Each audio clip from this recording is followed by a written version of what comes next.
ত্রয়োদশ জাতীয় সংসদ নির্বাচনে প্রায় ৯ লাখ আইন শৃঙ্খলা রক্ষা বাহিনীর সদস্য মাঠে কাজ করবেন বলে জানিয়েছেন স্বরাষ্ট্র উপদেষ্টা জাহাঙ্গীর আলম চৌধুরী।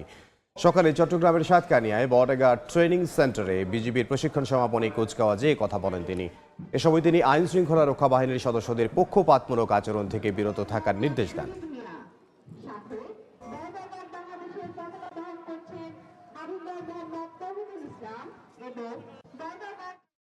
আগামী ত্রয়োদশ জাতীয় নির্বাচন অবাধ, সুষ্ঠু, শান্তিপূর্ণ এবং উৎসবমুখর পরিবেশ অনুষ্ঠানের লক্ষ্যে আইন শৃঙ্খলা বাহিনীর প্রায় ৮,৯৭,১১৭ জন সদস্য দায়িত্ব পালন করবে।